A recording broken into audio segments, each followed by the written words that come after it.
Tepat 10 tahun setelah anakku meninggal, tiba-tiba jam 2 malam, telepon rumahku berdering.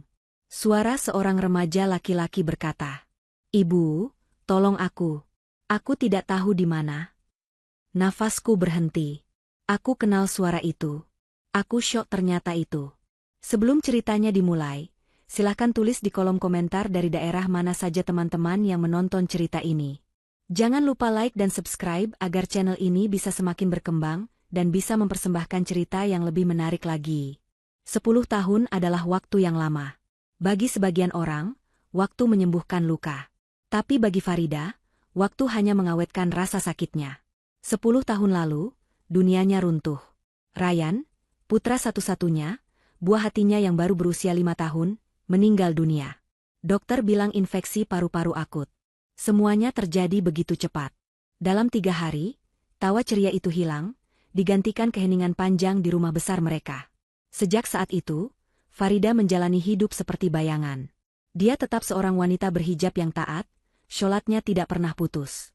Dia berdoa, meminta kekuatan, tapi rasa hampa itu tidak pernah pergi. Kamar Ryan masih sama persis. Mainan mobil-mobilan, robot, dan buku-buku bergambar, semua tertata rapi di rak. Farida membersihkannya setiap hari, seolah Ryan hanya sedang pergi bermain dan akan segera kembali. Hubungannya dengan Imron, suaminya, mendingin. Imron tampak berduka, tentu saja, tapi dukanya berbeda. Imron menyibukkan diri dengan pekerjaan, sering pulang larut malam. Mereka tidur di kamar terpisah. Imron bilang dia tidak sanggup melihat kesedihan Farida. Ibu mertuanya, Ibu Halimah, lebih sering menyalahkannya. "Sudahlah, Farida. Ikhlaskan. Kamu begini terus, Imron jadi tidak betah di rumah. Pikirkan masa depan, cari anak lagi," katanya suatu kali, dengan nada datar yang menusuk. Tapi Farida tahu, dia tidak akan pernah bisa menggantikan Ryan. Malam itu, seperti 1000 malam lainnya, Farida gelisah. Dia baru saja selesai sholat tahajud, bibirnya masih basah karena zikir. Jam di dinding kamar menunjukkan pukul 2 malam. Hujan rintik di luar membuat suasana semakin sunyi. Tiba-tiba, keheningan itu pecah. Telepon rumah di nakas sebelah tempat tidurnya berdering. Farida tersentak. Jantungnya berdebar. Telepon rumah? Siapa yang menelepon jam segini? Imron ada di kamar tamu. Ibu Halimah ada di paviliun sebelah. Dengan tangan gemetar, Farida mengangkat gagang telepon. "Halo?" Hening sejenak. Hanya terdengar suara napas terengah-engah dan suara statis. "Halo? Siapa ini?" ulang Farida. Lalu, sebuah suara terdengar. Suara anak laki-laki, tapi bukan suara anak kecil. Suara remaja yang serak dan penuh ketakutan. "Ibu." Darah Farida serasa berhenti mengalir. Panggilan itu. Panggilan, "Ibu," itu. "Ibu, tolong aku. Aku sudah tidak punya waktu. Aku tidak tahu di mana sekarang." Gelap sekali. Farida syok. Nafasnya seakan berhenti. Dia mencengkeram gagang telepon begitu erat, hingga buku-buku jarinya memutih. Itu tidak mungkin. Itu suara Ryan. Tentu, suaranya lebih berat, lebih dewasa, tapi intonasinya, cara dia memanggil, "Ibu," adalah milik Ryan. "Ryan? Ryan, ini kamu? Kamu di mana, Nak?"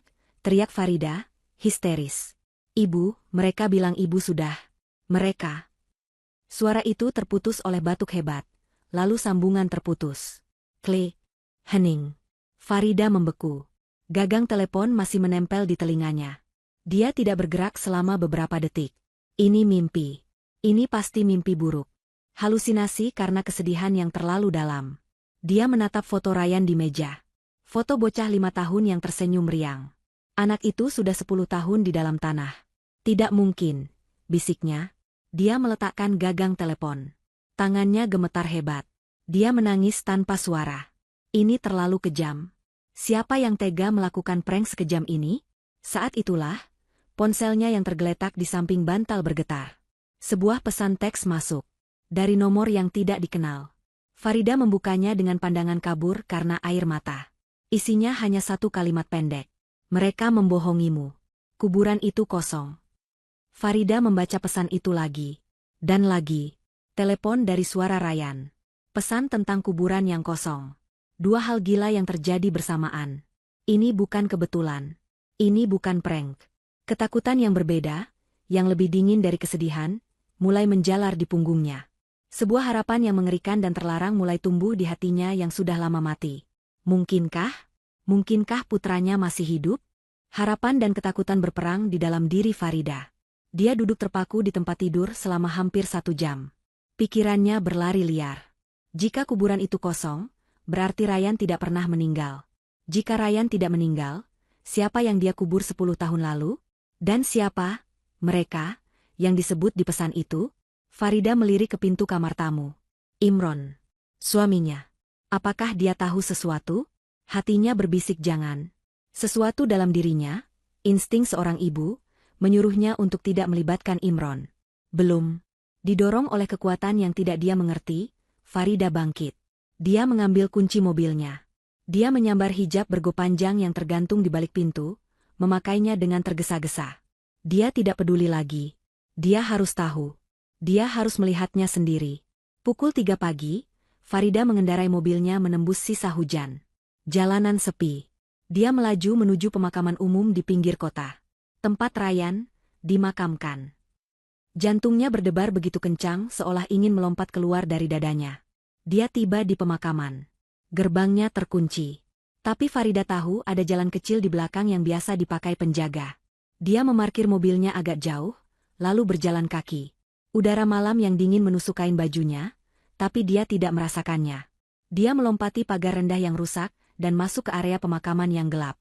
Hanya berbekal cahaya senter dari ponselnya, dia mencari makam Ryan. Dia hafal letaknya. Di bawah pohon Kamboja tua. Akhirnya dia menemukannya. Sebuah nisan kecil sederhana bertuliskan, Ryan bin Imron. Wafat 10 September 2015. Farida berlutut di atas tanah yang basah. Kuburan itu kosong. Kata-kata itu terngiang-ngiang. Dia mulai menggali. Dengan tangannya. Dia mencakar-cakar tanah basah dan rumput dengan putus asa. Kukunya patah, jarinya terluka dan perih. Tapi dia tidak peduli. Dia harus tahu. Tapi usahanya sia-sia. Tanah itu terlalu keras. Dia menangis dalam frustrasi. Dia tidak bisa melakukannya sendiri. Dia butuh bantuan. Tapi siapa? Polisi? Mereka akan menganggapnya gila. Tiba-tiba dia teringat satu nama. Gilang. Teman kuliahnya dulu. Seorang pria baik hati yang sekarang bekerja sebagai detektif swasta. Farida masih menyimpan nomornya. Dia pernah membantu Gilang saat kuliah dulu, dan Gilang berjanji akan membantunya jika dia butuh apapun. Dengan tangan gemetar dan kotor oleh tanah, Farida menelepon Gilang. Halo? Suara Gilang serak, jelas baru bangun tidur. Gilang, ini aku, Farida. Aku butuh bantuanmu. Segera. Farida? Astaga, ini jam berapa? Kamu baik-baik saja? Suaramu. Aku di pemakaman. Di makam Ryan. Potong Farida, suaranya bergetar hebat. Gilang, aku tahu ini gila. Tapi aku harus membongkar makam ini. Sekarang juga. Hening di seberang sana. Farida bisa membayangkan Gilang sedang duduk, berusaha mencerna kata-katanya. Farida, apa yang terjadi? Kamu tidak bisa main bongkar makam. Itu ilegal. Aku mohon, Gilang. Farida mulai terisak. Aku dapat telepon. Dari Ryan. Dan pesan. Pesannya bilang kuburan ini kosong. Aku harus tahu, Gilang. Aku tidak gila. Kumohon, bantu aku. Mendengar keputusasaan dalam suaranya, Gilang menghela napas panjang. Oke, tenang. Jangan lakukan apa-apa. Aku akan ke sana. Aku punya kenalan di dinas pemakaman. Akan kucoba urus izin darurat dengan alasan dugaan malpraktik penguburan atau sesuatu. Tetap di telepon. Kirim lokasimu. Aku akan datang. Farida menunggu. Rasanya seperti selamanya. Dia duduk bersandar di pohon Kamboja, memeluk lututnya, gemetar kedinginan dan ketakutan. 1 jam kemudian, saat langit mulai memerah di ufuk timur, mobil Gilang datang. Dia tidak sendiri. Dia membawa 2 pria berbadan tegap dengan pakaian kerja dan peralatan menggali. Farida, kamu yakin mau melakukan ini? Tanya Gilang pelan, menatap wajah pucat Farida. Farida hanya mengangguk. Matanya tidak lepas dari gundukan tanah itu. Kedua pria itu mulai bekerja. Mereka bekerja cepat dan efisien di bawah pengawasan Gilang. Bunyi cangkul yang menghantam tanah terdengar begitu memilukan. Farida memejamkan mata, berdoa dalam hati. Dia tidak tahu apa yang dia harapkan. Menemukan sisa-sisa jasad putranya akan menghancurkan harapan barunya. Tapi tidak menemukan apa-apa, itu akan membuka kotak misteri yang lebih besar. Setelah setengah jam menggali, cangkul mereka membentur sesuatu yang keras. Kayu. Sudah ketemu, kata salah satu penggali. Jantung Farida serasa berhenti. Mereka membersihkan sisa tanah, lalu mengangkat sebuah peti kayu kecil yang sudah mulai lapuk. Peti itu diletakkan di tanah datar di sebelah lubang. Gilang menatap Farida. Siap? Farida mengangguk kaku. Dengan linggis kecil, Gilang mencongkel tutup peti itu. Engselnya berkarat dan patah. Tutupnya terbuka dengan suara berderit. Farida menahan napas. Dia memberanikan diri melihat ke dalam. Dan dia menjerit. Bukan jeritan ngeri, tapi jeritan syok. Peti itu kosong.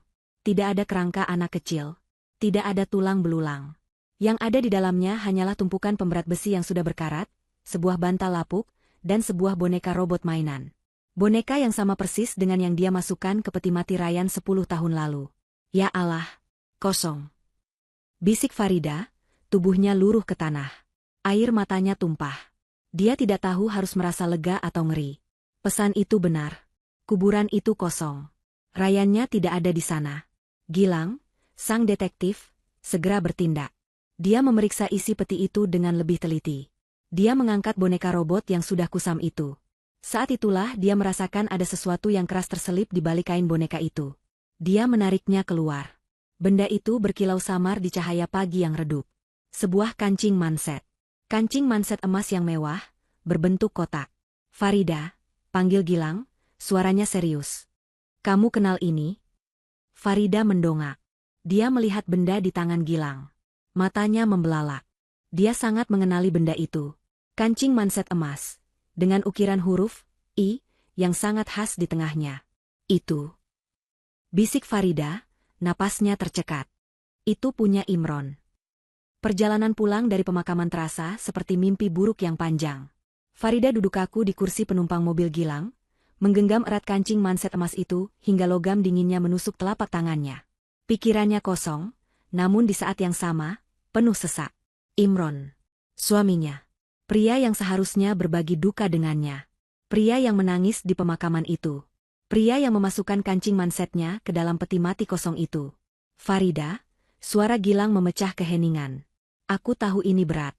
Tapi sekarang, kamu harus tenang. Jangan katakan apa-apa pada suamimu. Jangan tunjukkan kalau kamu tahu. Kita harus kumpulkan bukti dulu. Kita tidak tahu seberapa dalam permainan ini. Farida menoleh, menatap Gilang dengan mata merah. Tenang? Bagaimana dia bisa tenang? Putranya, darah dagingnya, yang dia tangisi selama 10 tahun, ternyata masih hidup. Dan suaminya adalah bagian dari kebohongan itu. Aku tidak bisa, Gilang, bisik Farida, suaranya serak. Aku harus bicara padanya. Aku harus tahu. Farida, itu berbahaya, desak Gilang. Jika dia tahu kamu tahu, dia bisa panik. Dia bisa apa? Membunuhku? Potong Farida, suaranya kini mengeras. Dia sudah membunuhku setiap hari selama 10 tahun ini. Aku harus menghadapinya. Gilang menghela napas, melihat tekad baja di mata wanita itu. Dia mengerti. Ini bukan lagi kasus orang hilang. Ini adalah urusan seorang ibu. Baik. Tapi hati-hati. Aku akan menunggu di dekat rumahmu. Jika terjadi sesuatu, segera telepon aku. Farida mengangguk. Dia tiba di depan gerbang rumah mewahnya. Rumah yang kini terasa seperti penjara yang dingin. Dia masuk. Suasana di dalam rumah sepi. Dia melangkah ke ruang makan. Imron ada di sana, sudah rapi dengan kemeja kerjanya, sedang mengoleskan selai di roti. Dari mana saja kamu pagi-pagi begini? Farida? Kamu tidak membangunkan aku. Tegur Imron, nadanya datar, tidak menatap Farida. Farida berdiri mematung di ambang pintu. Dia melihat suaminya. Pria yang dulu dia cintai. Kini, yang dia lihat hanyalah monster. Aku dari makam Ryan, kata Farida pelan. Gerakan tangan Imron berhenti. Dia perlahan mengangkat kepalanya. Ada kilatan aneh di matanya. Bukan kaget. Bukan sedih. Itu ketakutan. Makam? Pagi-pagi begini? Ada apa lagi, Farida? Mau menyiksa diri lagi? Farida berjalan pelan ke meja makan. Tangannya gemetar saat dia membuka telapak tangannya. Dia melemparkan kancing manset emas itu ke atas piring Imron. Kling! Suara logam membentur keramik terdengar begitu nyaring di ruangan yang hening. Imron menatap kancing manset itu. Wajahnya langsung pucat pasi. Dia membeku. Ini tertinggal, kata Farida. Suaranya bergetar menahan amarah. Ini ada di dalam peti mati Ryan. Peti mati yang kosong. Imron tersentak. Dia menatap Farida, matanya membelalak. Tapi reaksinya salah. Dia tidak bingung. Dia panik. Apa? Apa maksudmu? Farida, kamu membongkar makamnya. Jawab aku, teriak Farida, emosinya meledak. Kenapa ini ada di sana? Di mana anakku? Imron? Di mana Ryan? Farida, kamu gila. Imron bangkit dari kursinya, suaranya meninggi, berusaha menutupi kepanikannya dengan kemarahan. Kamu sudah gila. Kamu menodai makam anak kita sendiri. Kamu. Anak kita masih hidup. Potong Farida. Dia meneleponku tadi malam. Jam 2 malam. Dia minta tolong. Wajah Imron semakin pucat. Dia mundur selangkah. Ada apa ini ribut-ribut? Suara dingin itu datang dari belakang Farida. Ibu Halimah, ibu mertuanya, muncul. Dia menatap tajam ke arah Farida. Pagi-pagi sudah berteriak. Tidak malu didengar tetangga? Tanya pada putramu, Bu, seru Farida, menunjuk Imron. Tanya dia di mana dia sembunyikan cucumu. Tanya dia kenapa dia memalsukan kematian Ryan. Ibu Halimah menatap kancing manset di meja, lalu menatap Imron yang gemetar. Ekspresi Ibu Halimah tidak berubah. Tetap dingin. Dia lalu menatap Farida dengan pandangan mencemooh. Halusinasi. Kamu sudah benar-benar gila, Farida. Kesedihan sudah merusak otakmu. Aku tidak gila, jerit Farida. Kuburan itu kosong. Isinya hanya besi pemberat dan boneka ini. Farida melempar boneka robot kusam itu ke meja. Ibu Halimah maju selangkah. Dia menampar Farida. Keras. Plah. Farida terhuyung, pipinya perih dan panas. Dia memegang pipinya, menatap ibu mertuanya dengan tidak percaya. Cukup, desis Ibu Halimah. Cukup dengan kegilaanmu ini. Imron, bawa istrimu ini ke rumah sakit jiwa. Dia sudah berbahaya. Imron, seolah mendapat kekuatan dari ibunya, maju dan mencengkeram lengan Farida. Kamu dengar, Farida, kamu butuh bantuan. Kamu sakit. Ini adalah reaksi mereka. Bukan syok. Bukan pertanyaan. Bukan kebingungan. Mereka tidak terkejut kuburan itu kosong. Mereka marah karena Farida mengetahuinya. Mereka langsung menyerangnya, menyebutnya gila. Farida sadar. Mereka berdua terlibat. Farida meronta, melepaskan cengkeraman Imron. Jangan sentuh aku. Dia menatap kedua orang itu dengan kebencian yang murni. Aku tidak gila. Dan aku akan menemukan putraku. Aku akan membuktikan kejahatan kalian. Ibu Halimah tertawa kecil. Tawa yang mengerikan. Buktikan? Buktikan dengan apa? Dengan boneka? Dengan suara di telepon? Siapa yang akan percaya pada wanita stres yang membongkar makam anaknya sendiri? Pergilah, Farida. Pergi sebelum aku benar-benar memanggil ambulans. Imron menatap Farida dengan tatapan yang aneh. Campuran antara takut, marah, dan kasihan. Pergilah, Farida. Tenangkan dirimu, katanya pelan. Aku harus ke kantor. Ada rapat penting. Dia mengambil tas kerjanya, bahkan tidak berani menyentuh kancing manset itu, dan bergegas pergi. Ibu Halimah menatap Farida dengan tatapan penuh kemenangan. Kamu sendirian dalam hal ini, Farida. Ingat itu. Dia lalu berbalik dan berjalan santai menuju dapur, seolah tidak terjadi apa-apa. Farida ditinggal sendirian di ruang makan. Pipinya masih perih. Tapi rasa sakit di hatinya jauh lebih parah. Dia telah dibohongi. Dikhianati oleh suaminya sendiri. Dianiaya oleh ibu mertuanya. Tapi kini, dia tahu pasti. Ryan masih hidup. Dia mengambil ponselnya dan menelepon Gilang. Mereka berdua terlibat. Katanya, suaranya dingin dan datar. Kamu baik-baik saja? Aku dengar teriakan, kata Gilang cemas. Aku baik. Tapi mereka tahu aku tahu, jawab Farida. Sekarang, giliranku mencari. Farida teringat sesuatu. Ruang kerja Imron. Ruangan yang selalu terkunci. Imron selalu bilang itu area pribadinya, tempat dia menyimpan dokumen kantor penting.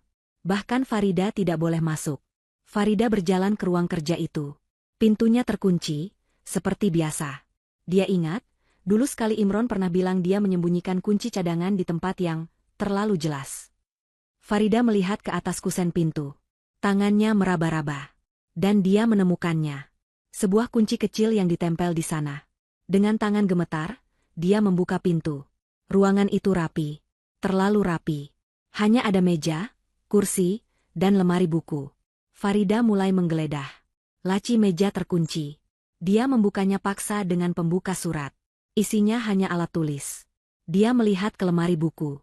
Penuh dengan buku-buku tebal soal bisnis dan hukum. Tidak ada yang aneh. Lalu, matanya tertuju pada sebuah lukisan besar di dinding. Lukisan pemandangan yang biasa saja. Tapi Farida merasa lukisan itu sedikit miring. Dia mendekat, meluruskan lukisan itu. Tapi lukisan itu terasa berat. Dia menggesernya. Di baliknya, tertanam di dinding, sebuah brankas besi berwarna abu-abu. Jantung Farida berdebar. Dia mencoba tanggal lahir Imron. Tidak terbuka. Tanggal lahirnya. Tidak. Tanggal pernikahan mereka. Tidak. Lalu dia teringat. Tanggal, kematian, Ryan. 10 September 2015. 100915. Dia memasukkan angka-angka itu. Terdengar bunyi klik pelan. Brankas itu terbuka. Napas Farida tercekat. Di dalamnya bukan tumpukan uang, tapi tumpukan map dan dokumen. Dia menariknya keluar. Sebagian besar adalah kontrak bisnis. Tapi ada satu map berwarna biru di bagian paling bawah. Dia membukanya. Isinya adalah lembar-lembar laporan transfer bank. Transfer bulanan. Puluhan juta rupiah. Setiap bulan, selama 10 tahun. Diteruskan ke satu nama rekening. Yayasan Panti Asuhan Bintang Harapan. Farida tidak pernah mendengar nama panti asuhan itu. Dia melihat alamatnya. Terletak di sebuah desa terpencil di pegunungan, ratusan kilometer dari sini. Di bawah tumpukan transfer itu, ada selembar dokumen lain. Sebuah akta. Akta kepemilikan tanah. Tanah tempat, panti asuhan, itu berdiri. Farida membaca nama pemiliknya. Farida terhuyung mundur. Dia harus duduk di lantai. Nama pemilik tanah itu bukan Imron. Nama itu adalah Halimah binti Abdullah, ibu mertuanya. Farida duduk di lantai ruang kerja Imron, dikelilingi dokumen-dokumen yang membongkar kebohongan 10 tahun. Tangannya gemetar hebat. Ibu Halimah. Mertuanya. Wanita yang menamparnya tadi pagi. Wanita yang menyuruh Imron membawanya ke rumah sakit jiwa. Dia adalah otaknya. Dia segera memotret semua dokumen itu dengan ponselnya. Laporan transfer bank. Akta tanah. Semua halaman. Dia harus bergerak cepat sebelum Imron atau Ibu Halimah curiga. Setelah selesai, dia mengembalikan semuanya persis seperti semula. Mengunci brankas. Menggeser lukisan. Mengunci laci meja. Mengunci pintu ruang kerja, dan meletakkan kunci cadangan kembali di atas kusen. Dia berlari ke kamarnya, mengunci diri, dan segera menelepon Gilang. Gilang, katanya, suaranya berbisik penuh urgensi. Aku menemukannya. Semuanya. Dalangnya Ibu Halimah.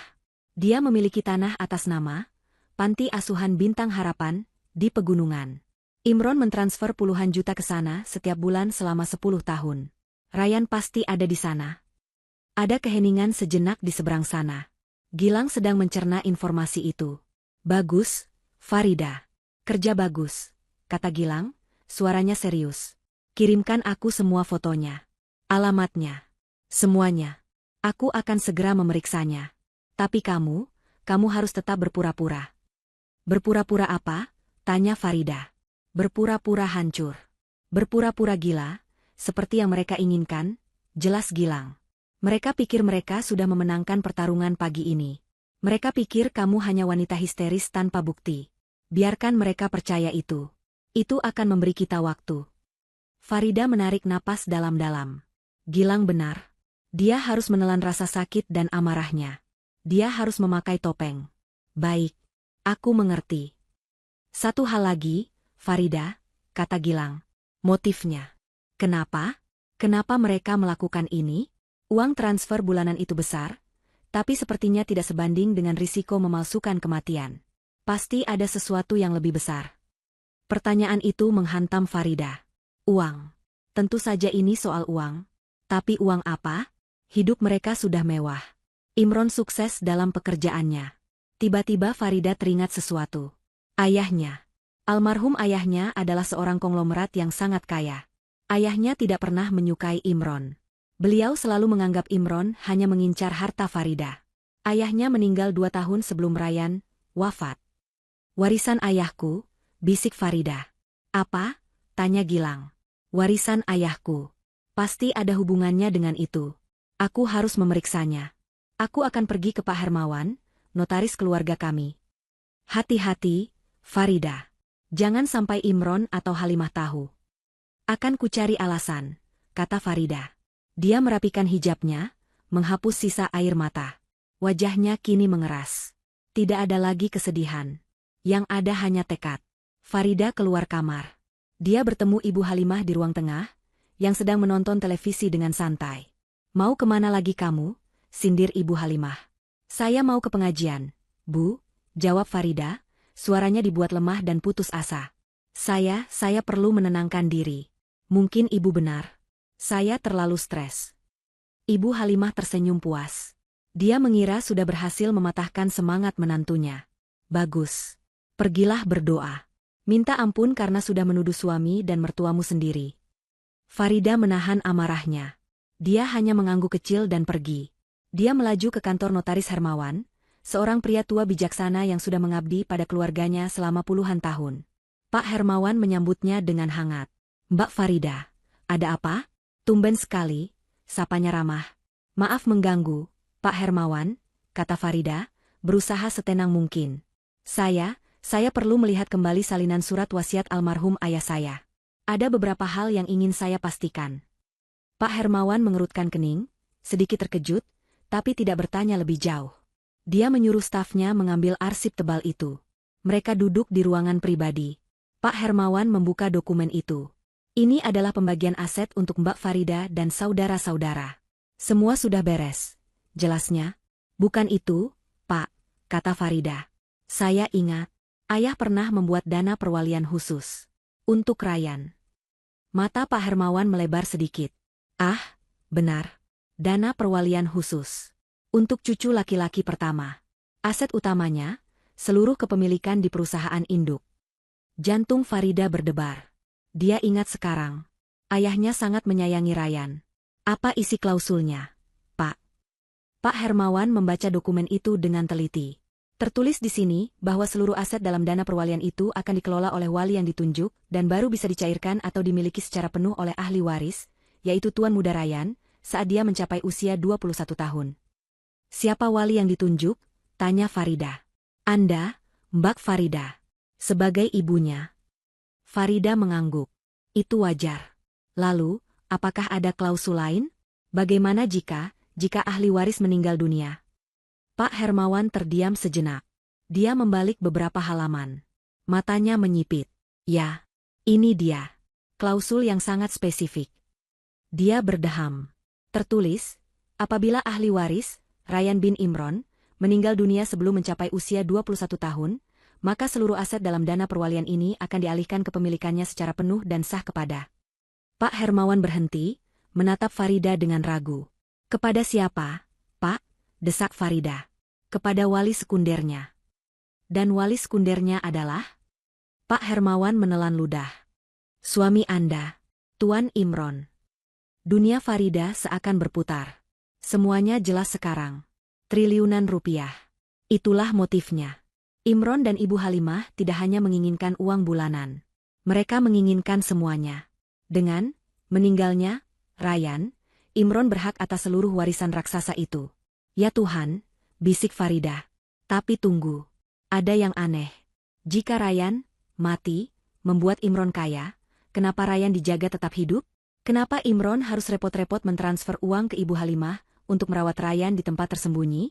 Kenapa tidak dibunuh saja sekalian? Pertanyaan itu membuat Farida mual. Pak, kata Farida lagi, suaranya gemetar. Apakah Imron sudah mencairkan dana itu? Dia pasti sudah menunjukkan akta kematian Ryan, kan? Pak Hermawan menggeleng.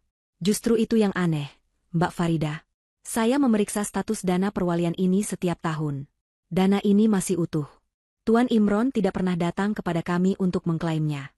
Dana ini masih beku, menunggu Tuan Muda Ryan berusia 21 tahun. Farida tertegun. Ini lebih rumit dari yang dia bayangkan. Mereka memalsukan kematian Ryan. Mereka punya motif warisan. Tapi mereka tidak mengambil warisan itu. Dan mereka menjaga Ryan tetap hidup. Kenapa? Saat itulah ponselnya bergetar. Pesan dari Gilang. Farida. Aku dapat info. Tanah itu memang atas nama Halimah. Tapi aku menggali lebih dalam. Perusahaan induk ayahmu, ada klausul di akta perusahaan yang tidak ada di wasiat. Klausul, pembuktian ahli waris. Jika ahli waris meninggal sebelum usia 21, wali sekunder bisa mengklaim.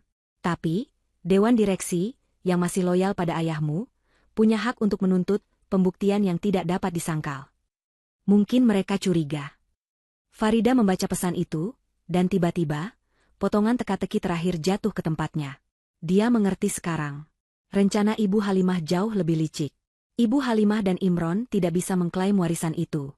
Jika mereka menyerahkan akta kematian palsu, dan Dewan Direksi curiga lalu menuntut pembuktian, misalnya, pembongkaran makam, kebohongan mereka akan terbongkar. Kuburan itu kosong. Jadi, mereka terjebak. Mereka tidak bisa membunuh Ryan, karena mereka butuh dia hidup untuk suatu hari nanti, mungkin dipaksa, mencairkan dana itu. Tapi mereka juga tidak bisa membiarkannya hidup bebas, karena Farida akan tahu. Jadi, mereka menciptakan skenario ini. Ryan dibuat mati bagi Farida. Tapi Ryan dijaga tetap hidup di tempat tersembunyi. Ibu Halimah memegang kendali penuh. Dia menyandera Ryan. Dia menggunakan uang Imron, dari gajinya, untuk membiayai penyekapan itu, sambil menunggu. Menunggu apa? Mungkin menunggu Farida benar-benar gila atau meninggal. Atau menunggu sampai mereka menemukan cara untuk memalsukan identitas Ryan di usia 21 tahun. Dan Ryan adalah polis asuransi Ibu Halimah. Dia adalah kartu truf yang dia gunakan untuk mengendalikan Imron, sang wali sekunder. Farida, suara Gilang muncul lagi di telepon. Aku sudah dekat dengan lokasi panti itu. Ini bukan panti. Ini benteng. Dikelilingi tembok tinggi dan penjaga. Tapi aku melihat sesuatu. Ada menara air tua di properti sebelah. Aku akan coba memanjat dan mengambil foto. Farida menutup telepon. Dia menatap Pak Hermawan. Wajahnya pucat, tapi matanya menyala. Pak Hermawan, katanya, suaranya kini dingin dan penuh tekad. Saya butuh salinan penuh wasiat ini. Dan saya butuh bantuan Anda. Bantuan apa, Mbak Farida? Saya ingin Anda mengatur rapat Dewan Direksi perusahaan ayah. Segera. Farida meninggalkan kantor notaris Pak Hermawan dengan perasaan mual. Dunia yang dia kenal telah hancur berkeping-keping. Kebohongan itu begitu dalam, begitu terstruktur, dan begitu jahat. Triliunan rupiah. Itulah harga nyawa putranya yang dicuri darinya. Rencana Ibu Halimah sangat licik. Dia tidak bisa membunuh Ryan dan mengambil uangnya, karena Dewan Direksi ayahnya yang loyal akan curiga. Jadi, Ibu Halimah menciptakan neraka ini, Farida dibiarkan hidup dalam duka, sementara Ryan dijaga tetap hidup sebagai sandera, sebagai kunci brankas raksasa. Dia masuk ke mobilnya. Tangannya gemetar saat memegang kemudi. Dia harus fokus. Dia menelepon Gilang. Gilang, di mana kamu? Tanya Farida, suaranya serak. Aku sudah di dekat lokasi, panti, itu, jawab Gilang, suaranya berbisik. Farida, tempat ini mengerikan. Ini bukan panti asuhan. Ini benteng. Temboknya tinggi sekali, di atasnya ada kawat berduri. Penjagaannya sangat ketat. Apa kamu bisa melihat sesuatu? Apa kamu melihat Ryan? Desak Farida. Aku memanjat menara air tua di properti sebelah. Aku mengambil beberapa foto. Ada halaman kecil di dalam, dan aku melihat beberapa anak.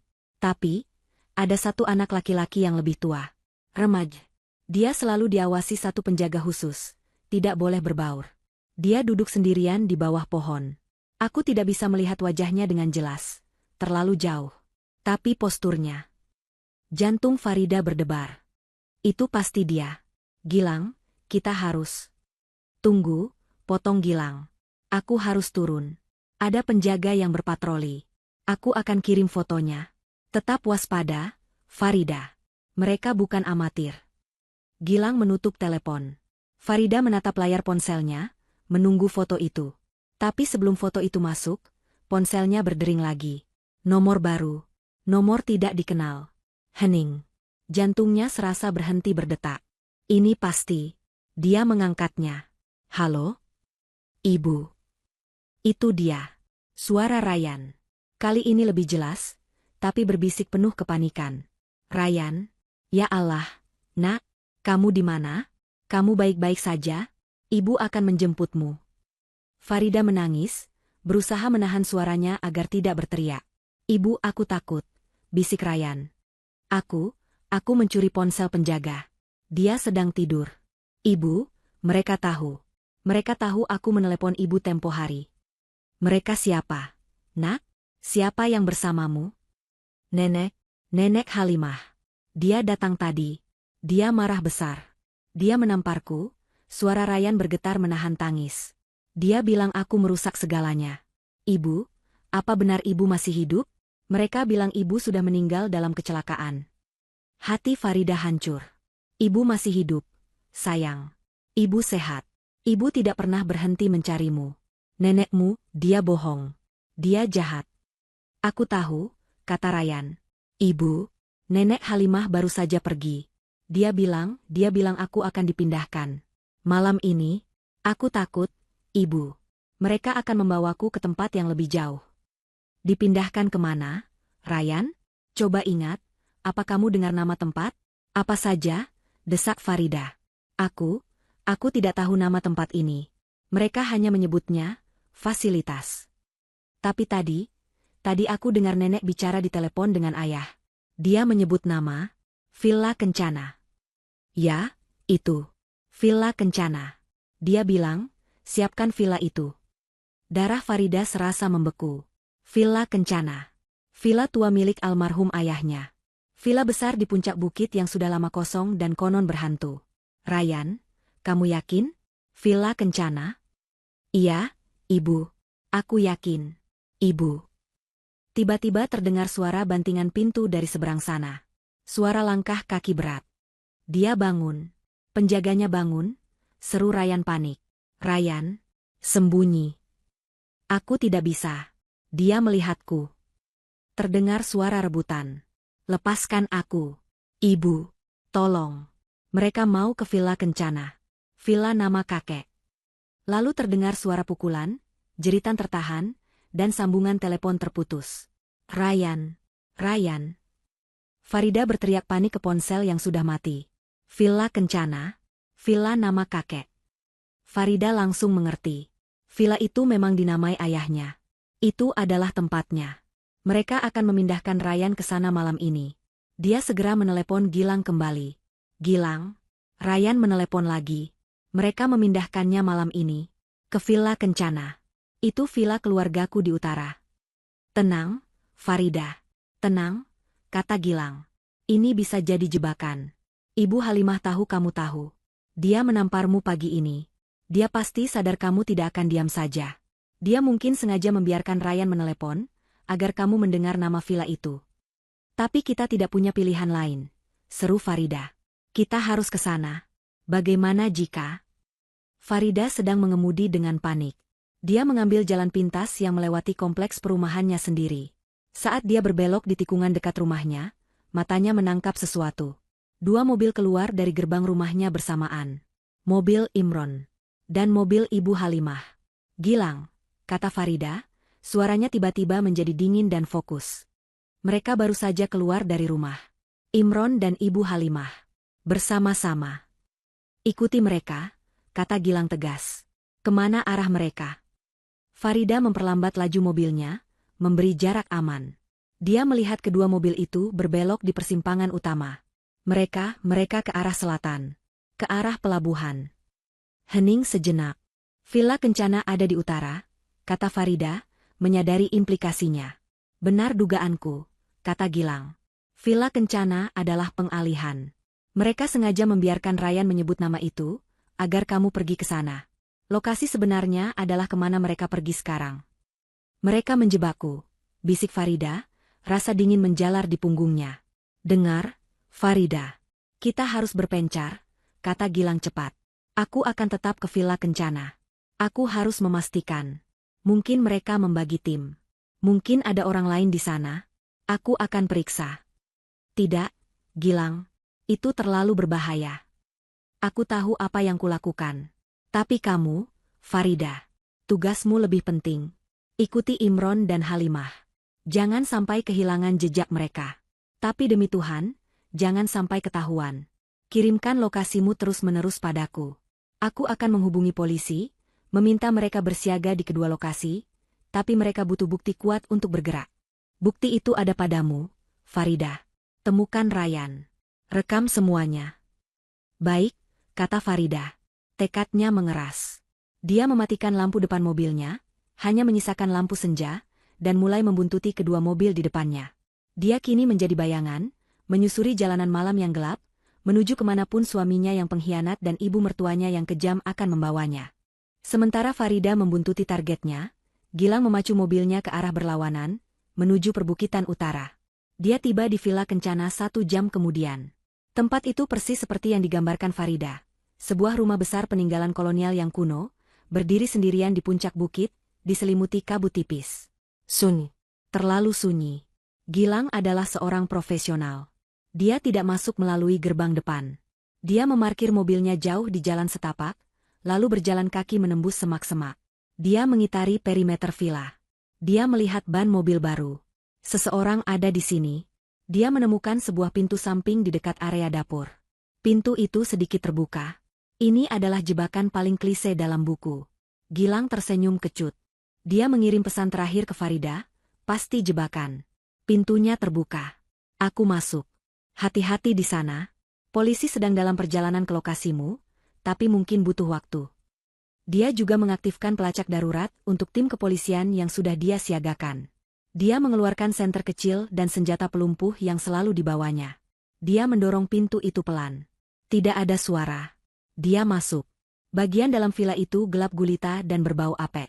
Perabotan ditutupi kain putih, membuatnya tampak seperti kuburan para hantu. Lantainya berdebu tebal.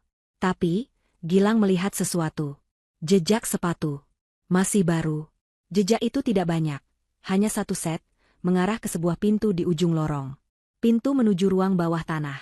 Gilang mengikuti jejak itu. Pintu ruang bawah tanah itu tampak baru. Gemboknya berkilau di cahaya senternya. Ini jelas tempatnya. Ryan, panggil Gilang pelan.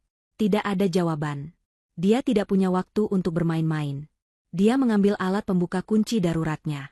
Tapi gemboknya terlalu rumit. Dia akhirnya mundur, mengambil ancang-ancang, dan menendang pintu itu sekuat tenaga. Kayu tua itu pecah di sekitar gembok. Pintu terbuka. Ryan, seru Gilang sambil menyorotkan senter ke dalam ruangan gelap di bawah. Ruangan itu kosong. Hampir kosong. Di tengah ruangan, ada sebuah kursi kayu. Di lantai, ada tali-tali yang terpotong. Sepiring nasi yang sudah basi. Dan di atas meja kecil di sudut, ada sebuah tape recorder model lama. Gilang mengernyit. Dia mendekati meja itu. Dia menekan tombol, play. Terdengar suara tangisan anak-anak. Ibu, ibu, tolong. Gelap sekali. Ibu. Itu adalah rekaman. Rekaman suara Ryan, mungkin saat dia masih kecil, yang diputar berulang-ulang. Saat Gilang menyadari hal itu, dia mendengar suara berat dari atasnya. Krak! Pintu ruang bawah tanah itu dibanting menutup dari luar. Gilang berlari ke tangga, tapi terlambat. Slang! Suara palang besi tebal yang digeser, mengunci pintu itu dari sisi luar. Dia terperangkap.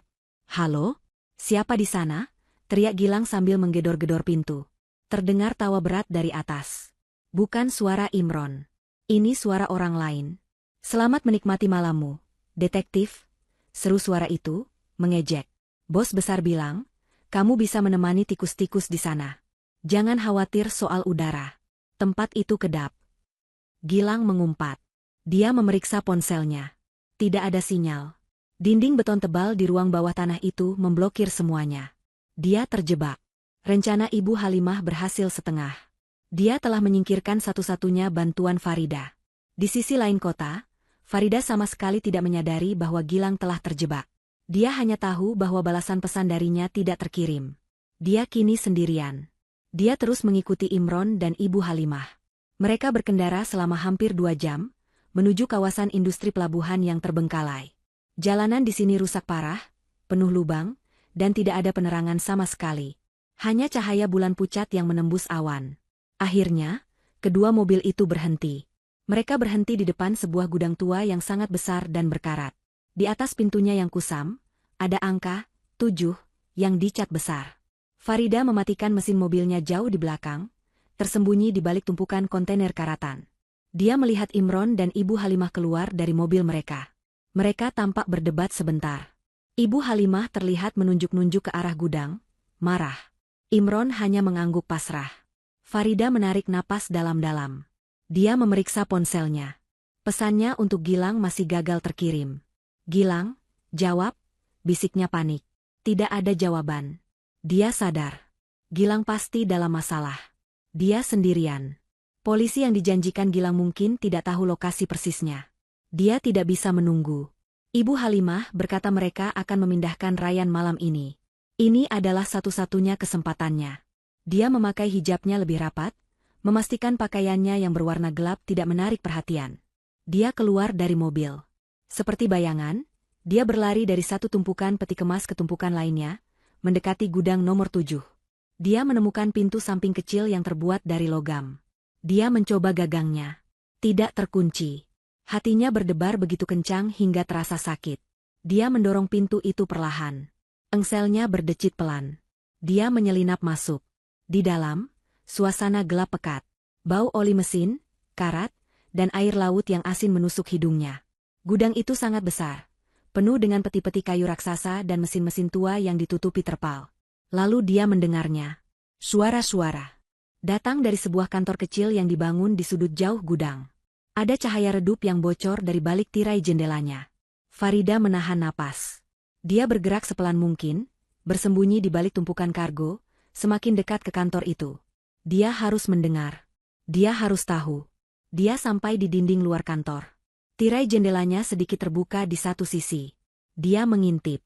Dan dia melihatnya. Putranya. Ryan. Dia bukan lagi anak 5 tahun dalam ingatannya. Dia adalah seorang remaja laki-laki berusia 15 tahun. Kurus, tinggi, dengan rambut acak-acakan. Wajahnya pucat, tapi matanya mata itu sama. Mata yang menatapnya dengan penuh cinta dulu. Sekarang mata itu menatap Ibu Halimah dengan kebencian. "Anak bodoh," bentak Ibu Halimah, suaranya menggema di ruangan kecil itu. "Kamu pikir kamu bisa menelepon ibumu dan lolos begitu saja? Kamu merusak rencanaku selama 10 tahun. Dia ibuku," teriak Ryan, suaranya pecah namun penuh keberanian. "Kamu pembohong. Kamu bilang dia sudah mati dalam kecelakaan. Kamu yang jahat." "Plah," Ibu Halimah menamparnya. "Bu, sudah, Bu." Imron, yang berdiri di sudut dengan wajah pucat, mencoba melerai. "Jangan dipukul. Kita hanya perlu memindahkannya. Cepat." "Diam kamu, Imron," bentak Ibu Halimah. "Ini semua salahmu. Salah kelemahanmu, dan salah istri gilamu itu. Sekarang dia tahu semuanya. Dia sudah membongkar kuburan kosong itu." "Lalu apa rencana kita sekarang, Bu?" tanya Imron, suaranya gemetar. Ibu Halimah tersenyum. Senyum yang membuat darah Farida membeku. Rencananya berjalan lancar. Detektif swasta bodoh itu pasti sudah sampai di Villa Kencana. Dan Farida? Entah dia sudah di sana, atau sedang dalam perjalanan ke sana. "Lalu, apa yang akan terjadi pada mereka di villa?" tanya Imron. "Villa itu sudah tua," kata Ibu Halimah, nadanya santai. "Kebocoran gas sering terjadi. Kecelakaan yang tragis. Sungguh disayangkan. Seorang detektif yang terlalu penasaran, dan seorang wanita depresi yang gila. Kasus ditutup." Farida menutup mulutnya dengan kedua tangan, menahan jeritan ngeri. Mereka berencana membunuhnya. Membunuhnya dan Gilang. Adapun Ryan, lanjut Ibu Halimah, menatap cucunya dengan dingin. "Kita akan bawa dia ke kapal. Keluar pulau. Kita akan ganti identitasnya. Kita sembunyikan dia sampai dia berumur 21. Lalu, kamu, Imron, akan menemukannya secara ajaib. Dia akan tanda tangan, dan kita akan ambil semua uang itu." Ibu Halimah mengambil tasnya. Dia mengeluarkan sebuah suntikan dan botol kecil. Dia mulai mengisi suntikan itu dengan cairan bening. "Bawa dia ke mobil." Sekarang, perintahnya pada Imron. Imron bergerak ragu-ragu, mulai melepaskan ikatan tali Ryan dari kursi. "Ini untuk apa?" tanya Imron, menunjuk suntikan itu. "Hanya obat penenang," kata Ibu Halimah. "Agar dia tidur nyenyak selama perjalanan." Farida menatap cairan disuntikan itu. Dia tahu itu bukan obat penenang. Itu adalah sesuatu yang jauh lebih berbahaya. Dia tahu, dari tatapan mata Ibu Halimah, bahwa jika Ryan sudah tidak berguna, dia akan dibuang. Farida melihat ke sekelilingnya dalam kegelapan. Sebuah pipa besi tergeletak di dekat kakinya. Dia tahu dia tidak bisa menunggu polisi. Dia harus bertindak. Sekarang atau tidak sama sekali. Farida berdiri dalam kegelapan pekat gudang itu. Setiap napasnya terasa menyakitkan.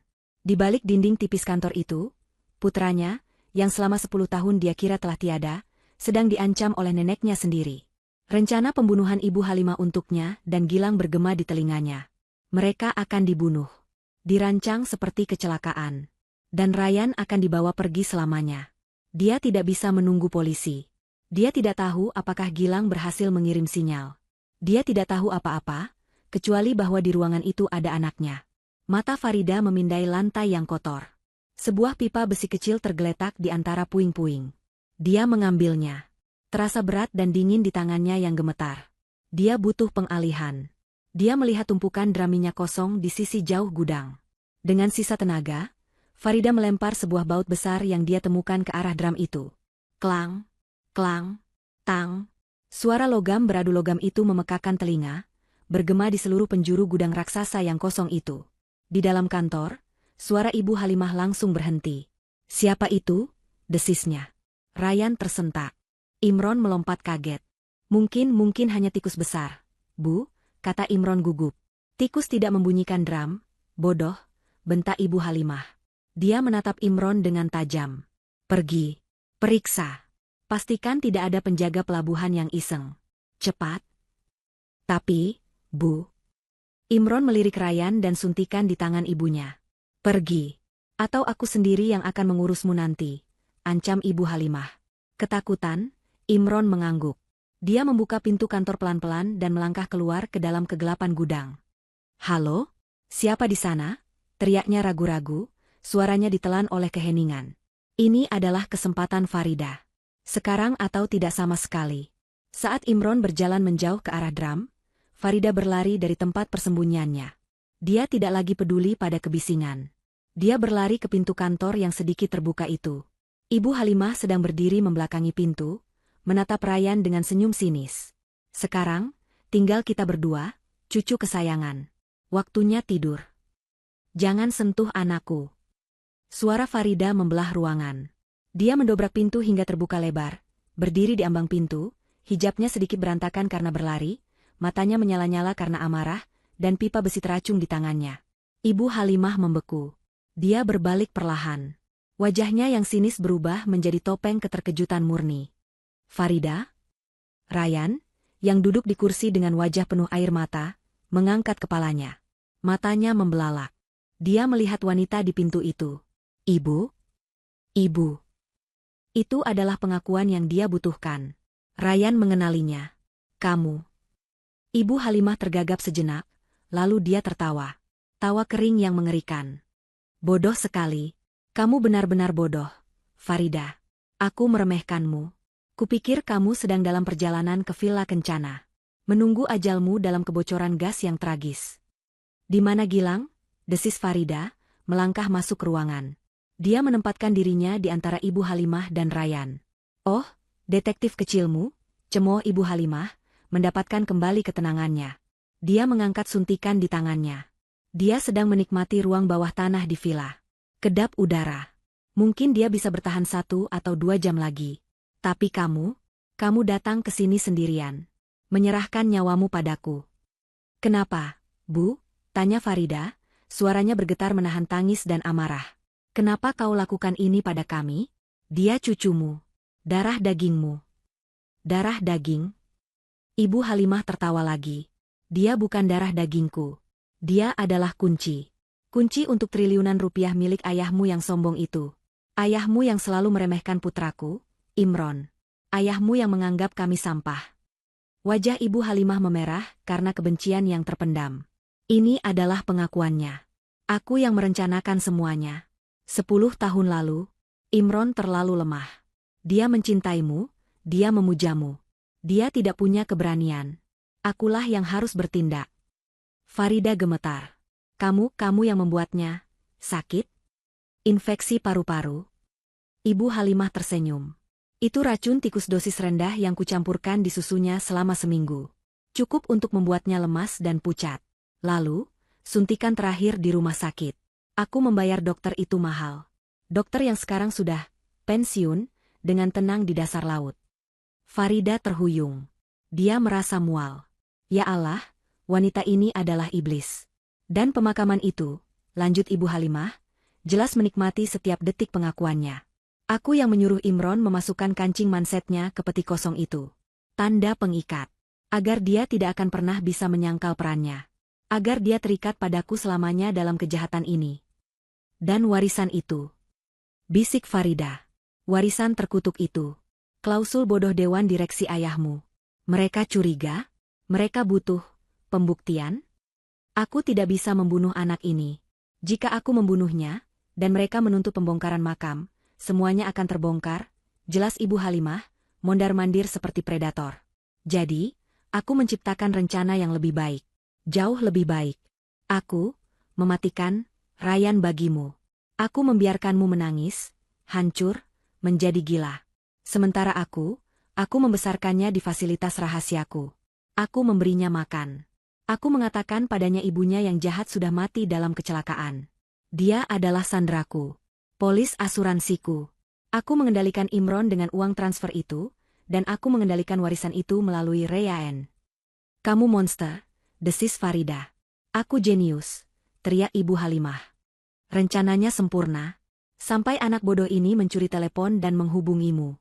Dia merusak segalanya. Dan sekarang, kamu juga di sini. Di luar, Imron mendengar teriakan itu. Dia mendengar pengakuan ibunya. Tidak. Bisiknya. Dia berlari kembali ke kantor. Dia tiba tepat pada waktunya untuk melihat ibunya mengacungkan suntikan itu ke arah Farida. Semuanya sudah berakhir, Farida. Kamu dan Gilang akan mati dalam kecelakaan, terpisah. Dan Imron? Dia akan terlalu takut untuk melawan. Aku akan membawa Ryan pergi. Dan saat dia 21 tahun, uang itu akan menjadi milikku. Imron. Tolong, jerit Farida, saat melihat suaminya muncul di pintu. Ibu Halimah menoleh. Imron. Bagus. Kau di sini. Pegang dia. Pegang istrimu ini. Dia sudah tahu terlalu banyak. Dia akan menghancurkan kita. Imron berdiri terpaku di ambang pintu. Dia menatap Farida yang putus asa. Dia menatap Ryan yang ketakutan. Dan dia menatap ibunya, yang matanya menyala dengan kegilaan dan keserakahan. Pilih, Imron, perintah Ibu Halimah. Kekayaan yang kujanjikan padamu seumur hidup, atau wanita gila ini dan anak pembawa sial itu. Ibu Halimah tidak menunggu jawaban. Dia tahu putranya lemah. Dia berbalik, tidak lagi mengarah ke Farida. Dia melesat ke arah Ryan. Dia sumber masalahnya. Jika dia tidak ada yang perlu diributkan. Tidak, jerit Farida. Farida melompat, menerjang Ibu Halimah. Pipa besi di tangannya terlepas. Keduanya jatuh ke lantai, bergulat. Suntikan itu terlepas dari genggaman Ibu Halimah, meluncur di lantai yang kotor. Kekacauan meledak di ruangan kecil itu. Farida dan Ibu Halimah berguling di lantai. Farida, didorong oleh adrenalin seorang ibu, berjuang sekuat tenaga. Tapi Ibu Halimah, didorong oleh keserakahan puluhan tahun, melawan balik seperti ular berbisa. Dia menarik hijab Farida, mencakarnya, menggigitnya. Lepaskan aku, wanita sialan. Dia milikku, pekik Ibu Halimah. Ryan, yang talinya sudah dilepas Imron sebelumnya, melompat dari kursi. Dia berlari ke sudut, ketakutan. Ibu, tangisnya. Imron berdiri mematung. Pilihan. Ibunya telah memberinya pilihan. Selama 10 tahun, dia hidup dalam kebohongan ibunya. Dia meyakinkan dirinya sendiri bahwa ini adalah cara terbaik. Bahwa Ryan aman. Bahwa Farida akan melupakannya. Tapi melihat Farida bergulat di lantai, mendengar tangisan putranya memanggil nama yang seharusnya sudah mati, sesuatu dalam dirinya retak. Ayah. Tolong ibu, jeritan Ryan menembus kabut di otaknya. Ayah. Ryan memanggilnya ayah. Imron melihat ibunya. Wanita itu bukan lagi ibunya. Dia adalah monster yang telah meracuni cucunya, menipu istrinya, dan menghancurkan hidupnya sendiri. Dia melihat Ibu Halimah meraih pipa besi yang tadi dijatuhkan Farida. Biar kuakhiri ini semua. Ibu Halimah mengangkat pipa itu tinggi-tinggi, siap menghantamkannya ke kepala Farida yang sedang tersungkur. Cukup, Ibu. Raungan itu keluar dari tenggorokan Imron. Raungan seorang pria yang akhirnya terbangun. Dia menerjang ibunya, menabraknya dari samping. Bam! Ibu Halimah terbanting ke dinding. Pipa besi itu jatuh berdentang ke lantai. Imron. Anak tidak tahu diuntung. Jerit Ibu Halimah, napasnya tersengal. Kau menghancurkan segalanya. Kita bisa kaya. Kaya. Aku tidak peduli lagi dengan uang itu. Teriak Imron balik, air mata mengalir di pipinya. Lihat apa yang telah kau lakukan. Kau menghancurkan keluarga kita. Kau membunuh ibuku yang dulu. Kau. Aku melakukan ini untukmu. Tidak, potong Imron. Kau melakukan ini untuk dirimu sendiri. Saat mereka berdebat, Farida merangkak cepat ke arah Ryan, memeluk putranya erat-erat. Tidak apa-apa, sayang. Ibu di sini. Ibu di sini. Amarah Ibu Halimah mencapai puncaknya. Rencananya hancur. Putranya telah mengkhianatinya. Dia melihat sekeliling dengan panik. Matanya tertuju pada satu benda. Suntikan itu. Benda itu tergeletak di dekat kaki meja. Dengan kelincahan yang tidak terduga, Ibu Halimah melesat, meraih suntikan itu. Farida, awas, teriak Imron. Ibu Halimah tidak mengincar Imron. Dia tahu siapa yang harus disalahkan atas kegagalannya. Dia berlari ke arah Farida dan Ryan. Jika aku tidak bisa memilikinya, kalian juga tidak. Farida melihat kilatan jarum suntik itu. Dia membalikkan badan, melindungi Ryan dengan tubuhnya, bersiap merasakan tusukan. Tapi tusukan itu tidak pernah datang. Imron telah mencegat ibunya. Dia menangkap pergelangan tangan Ibu Halimah yang memegang suntikan. Keduanya terkunci dalam pergulatan hidup dan mati. Lepaskan, Imron. Lepaskan, jerit Ibu Halimah. Cairan di dalam suntikan itu berguncang. Tidak akan, Bu, ini sudah berakhir. Imron berjuang. Kau lemah. Kau selalu lemah. Kau membiarkan wanita ini mengendalikanmu. Ibu Halimah menggunakan tangan satunya untuk mencakar wajah Imron. Imron meraung kesakitan, tapi cengkeramannya tidak lepas. Dia menatap mata ibunya. Tidak ada cinta di sana. Hanya ada keserakahan yang dingin dan mematikan. Aku mencintaimu, Bu, bisik Imron, suaranya patah. Tapi ini salah. Dengan satu dorongan putus asa yang terakhir, Imron memutar pergelangan tangan ibunya. Dia menggunakan seluruh kekuatannya untuk membalikkan arah jarum suntik itu. Ibu Halimah menjerit. Jeritan itu terpotong oleh desisan napas yang tajam. Keduanya membeku. Tangan mereka masih terkunci. Jarum suntik itu tertancap dalam. Bukan di Imron. Bukan di Farida. Jarum itu tertancap lurus di lengan Ibu Halimah sendiri. Pelungar suntikan itu tertekan habis. Ibu Halimah menatap suntikan yang menancap di lengannya. Dia menatap Imron. Matanya membelalak ngeri. Kau. Imron melepaskan cengkeramannya. Dia mundur selangkah. Ibu Halimah menarik suntikan itu keluar.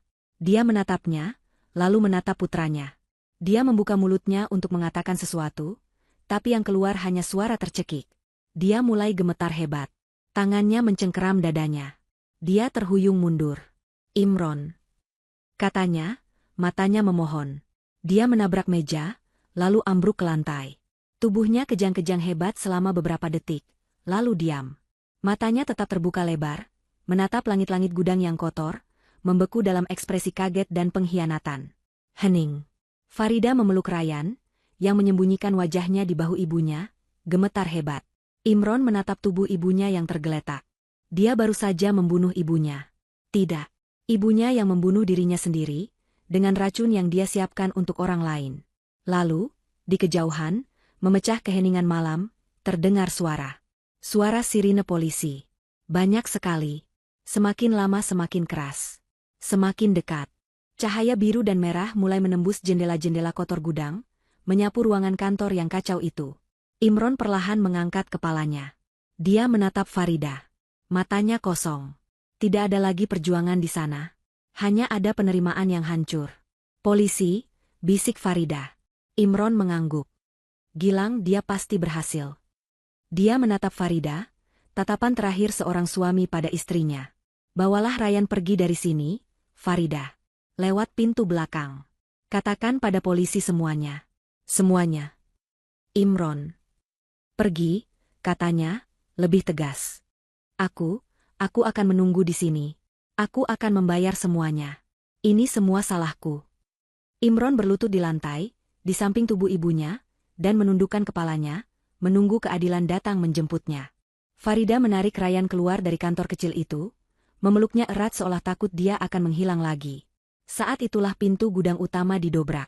Puluhan polisi berseragam, bersenjata lengkap, menyerbu masuk, meneriakkan perintah.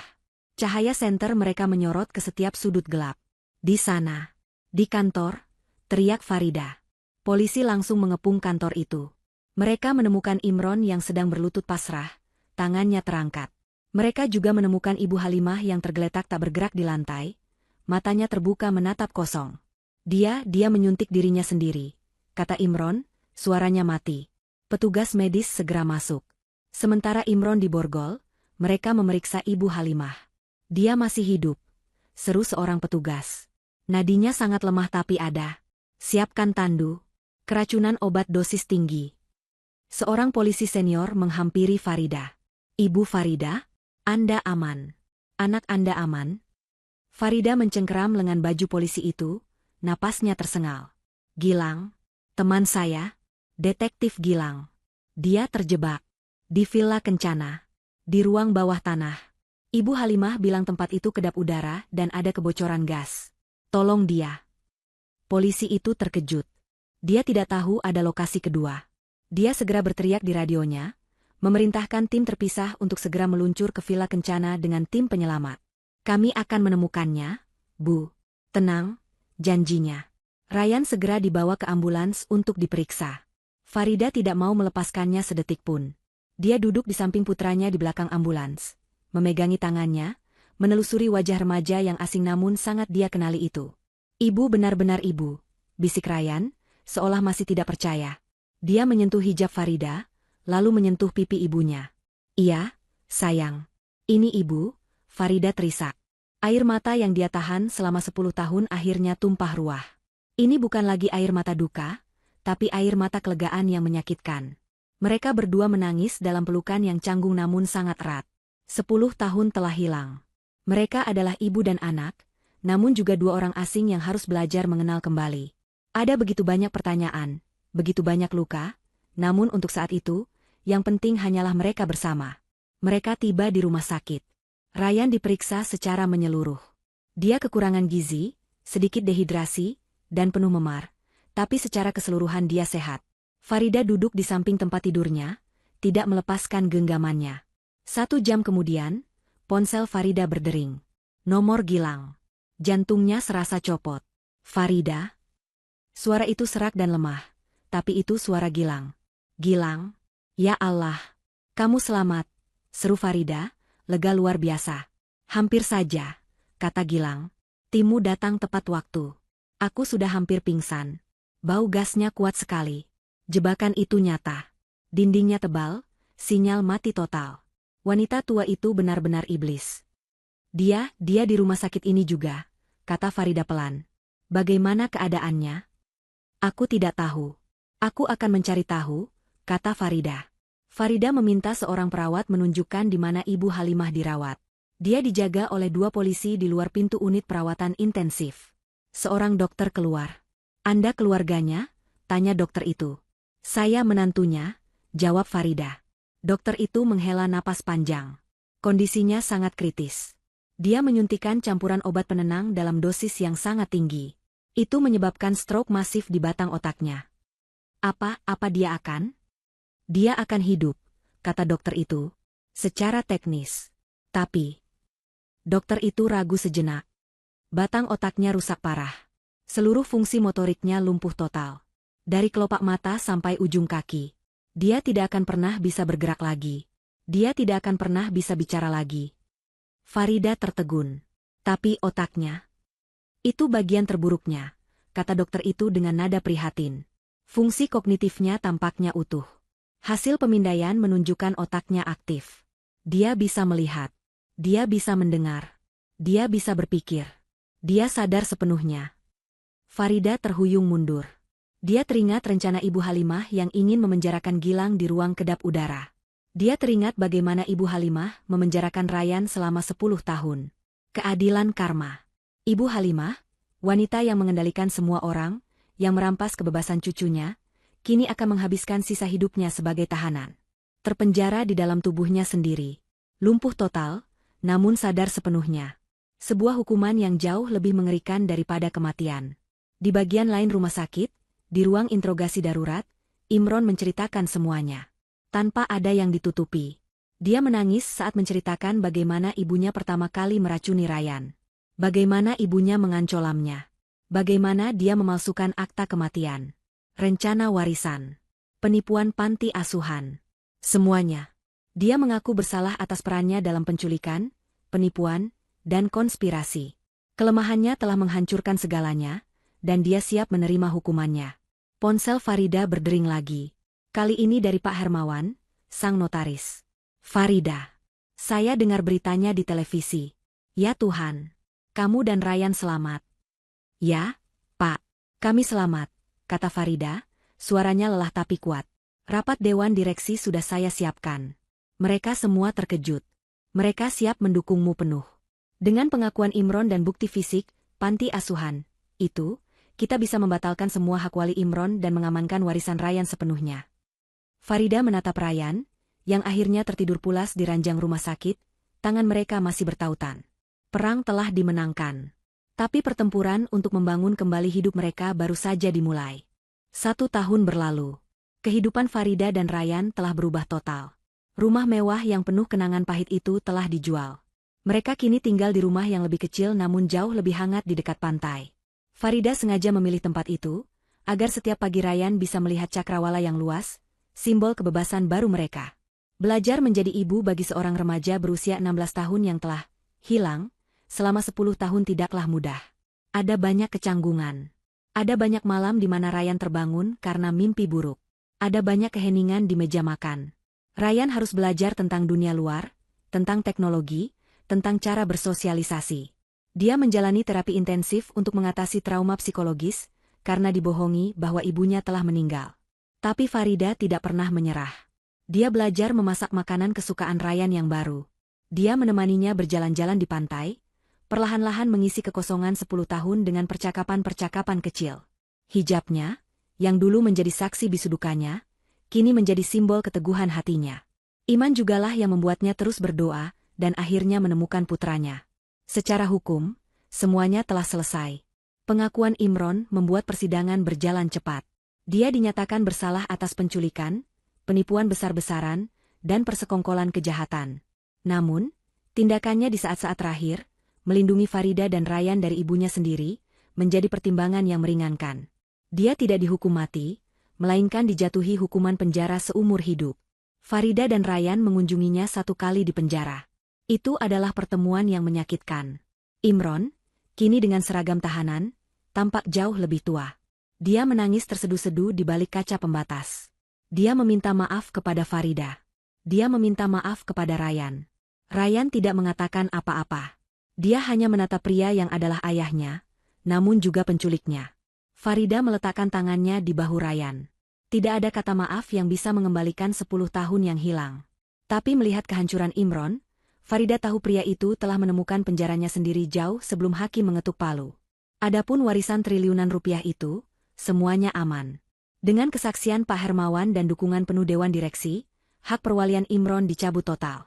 Farida ditunjuk sebagai wali tunggal yang sah atas seluruh aset Ryan sampai putranya dewasa. Namun, nasib yang paling memuaskan bagi mereka yang tersakiti adalah nasib Ibu Halimah. Keadilan karma telah bekerja dengan cara yang paling brutal. Dia tidak meninggal. Dia dipindahkan dari rumah sakit swasta yang mahal ke sebuah panti jompo sederhana yang dikelola pemerintah. Seluruh aset pribadinya, yang dia kumpulkan dari hasil memeras Imron, disita oleh negara untuk membayar kerugian dan biaya operasional, fasilitas, palsu yang dia jalankan. Ibu Halimah menghabiskan hari-harinya terbaring di ranjang. Lumpuh total. Locked-in syndrome. Dia sadar sepenuhnya. Dia bisa mendengar perawat yang menggosipkan kejahatannya. Dia bisa melihat televisi yang menayangkan berita tentang yayasan baru yang didirikan Farida. Dia bisa merasakan gatal, tapi tidak bisa menggaruk. Dia bisa merasa lapar, tapi hanya bisa makan melalui selang. Dia terpenjara dalam tubuhnya sendiri, otaknya yang licik terus berputar tanpa bisa memerintah satu otot pun untuk bergerak. Setiap detik, setiap menit, setiap hari, dia menjalani neraka yang dia ciptakan untuk orang lain. Gilang telah pulih sepenuhnya. Dia menjadi sahabat terdekat keluarga. Dia sering datang untuk makan malam, mengajari Ryan bermain catur, dan menjadi sosok paman yang tidak pernah dimiliki Ryan. Dengan kekayaan yang kini mereka kelola, Farida tidak tinggal diam. Dia mendirikan sebuah yayasan. Namanya, Yayasan Bintang Harapan, mengambil kembali nama palsu yang digunakan Ibu Halimah dan memberinya arti yang sesungguhnya. Yayasan itu berfokus membantu orang tua mencari anak-anak yang hilang dan memberikan bantuan hukum gratis bagi korban penipuan dalam keluarga. Farida menggunakan rasa sakitnya untuk memberi kekuatan bagi orang lain. Adegan terakhir adalah di pantai, saat matahari terbenam. Langit berwarna jingga keemasan. Farida dan Ryan berjalan menyusuri bibir pantai, tawa mereka terdengar bercampur dengan deru ombak. Ryan, yang dulu kurus dan ketakutan, kini terlihat lebih sehat dan percaya diri. Dia baru saja menceritakan lelucon dari sekolah barunya. Ponsel Farida bergetar. Sebuah pesan masuk. Dari Gilang. Laporan terakhir. Pihak panti jompo baru saja mengabari. Ibu Halimah tidak punya aset sepeser pun lagi.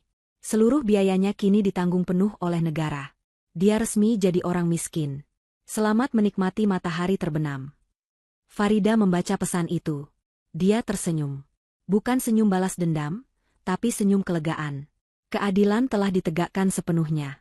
Dia tidak membalas pesan itu. Dia memasukkan ponselnya ke dalam saku. Ibu, ayo kejar aku, teriak Ryan, berlari kecil ke arah air. Farida tertawa. Dia mengangkat sedikit gamisnya, dan berlari mengejar putranya di bawah langit senja. Untuk pertama kalinya dalam lebih dari 10 tahun, Farida merasa benar-benar hidup. Rasa benar-benar hidup. Rasa benar-benar hidup. Rasa benar-benar hidup. Rasa benar-benar hidup. Rasa benar-benar hidup.